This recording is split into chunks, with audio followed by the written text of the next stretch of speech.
যে সমাবেশ দেওয়া হয়েছিল সেকেন্ড ক্লাসের দাবিতে সেখানে কিন্তু মেনে নেওয়া হয়েছিল।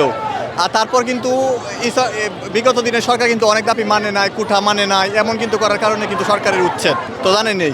তাহলে কিন্তু আমরা কিন্তু ছাত্ররা কিন্তু এই সরকারকে হটিয়েছি। যারা নতুন সরকার আসছে আমাদের দেশে, এই সরকার কিন্তু সাম্যের কথা বলেছে যে কোনো বৈষম্য থাকবে না, সকলের দাবি দেওয়া শোনা হবে। কিন্তু আমাদের দাবি দেওয়া আজকের 20 দিন থেকে কিন্তু আপনার দাবি দেওয়া শোনা হচ্ছে না। এটা কিন্তু অত্যন্তই দুঃখজনক যে এই সরকার কিন্তু আশ্বাস দিয়েছে যে আমাদের ছাত্র সমাজের প্রত্যেকটা কথা শুনবে, কিন্তু সরকারও শুনছে না। আসলে এটা কষ্ট। সেই দাবিটা আপনাদের অধিকার বলছেন কেন?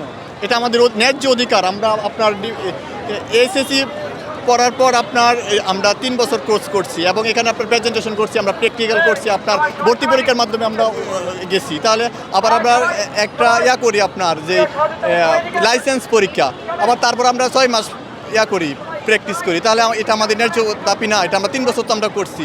আর আমরা 18 কোটি মানুষকে সেবা দিই। এই আন্দোলনের সাথে 18 কোটি মানুষই সম্পৃক্ত। আপনার দেখবেন 18 কোটি মানুষ আমাদের কাছে সেবা নিচ্ছে। আমরা যদি আমাদের মনে শুধু ভালো না থাকে, তাহলে আমরা 18 কোটি মানুষের সেবাটা দিব কিভাবে? আপনি কি সেবার বাহিরে? আমার প্রশ্ন আপনার কাছে, আপনি কি সেবার বাহিরে? আপনি তো সেবা আমাদের সেবার কাছে অন্তর্ভুক্ত। তাই এই দাবিটা মানতে হবে। আমরা রাজপথ ছাড়বো না। আমরা